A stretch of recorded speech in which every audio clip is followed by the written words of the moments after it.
Hi guys, welcome back to my YouTube channel. Today I'm going to be showing you a very detailed recipe on how to make the most delicious Nigerian fish rolls. They are super flaky and buttery, and then they have this delicious fish filling that is so good.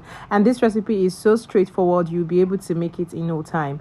Add some mackerel fish into a pot, and then you're going to add in some salt, some thyme, some curry. Also, you add in your seasoning powder or cube of choice. I always like to also season with white pepper, some salt, and then we're going to add enough water to cook our fish till it is cook through.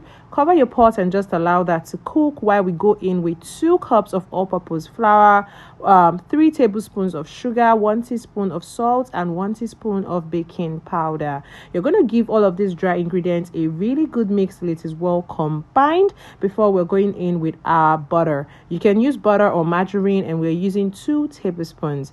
With my clean hands, I'm just going to mix the flour and the butter till we get a bread crumb-like consistency. Okay, just make sure that the butter is well incorporated into the flour mix. And then I typically eyeball my water, but I think I used about 1/4 of a cup of water, and just mix that till you get a dough. It doesn't have to be too soft, it doesn't have to be too strong. Now you're going to gently knead this dough till it comes together. It's going to be crumbly at first, but just keep working it till it comes together like this, and then you can leave it in a bowl to rest while we work on the fish filling. If you're still watching my channel and watching this video, that means you're enjoying it. Do give it a thumbs up, leave me a comment in the comment section, and do well to subscribe. Once your fish is cooked through, you're going to take it out. And please take out the bones. We don't want any bones when we're enjoying our fish rolls. And then just flake it and set that aside. Into another pot, you're going to add in a little bit of vegetable oil. I like to go in with a mix of scotch bonnet and onion to just fragrance my oil and add more flavor and taste to my fish.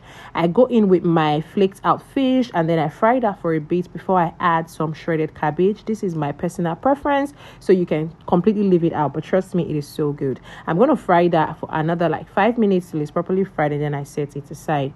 My dough gave me about 14 fish rolls, but you can cut it as short or as long as you want. So you're just going to cut out your dough and then roll it as you see me doing. Add in the fish filling, and then just roll this tight. Please make sure you roll it tight. To seal the edges, when you're almost at the edge, just dip your finger into water and just touch the dough with that. Roll it till it is tight like this. You can cut this into 2, but I was going for long fish rolls, and there you have it. You're going to deep fry this in oil on medium to low heat. You do not want a very high heat, so that they are properly cooked and then golden brown. As soon as you get the golden brown color of your liking, you're just going to scoop them out and strain on a paper towel, and there you have the most delicious Nigerian fish roll. Let me know what drink you typically pair with this, or what drink you would love to pair with this. If you enjoyed this video, give it a thumbs up, subscribe, and I'll see you all in my next video. Bye.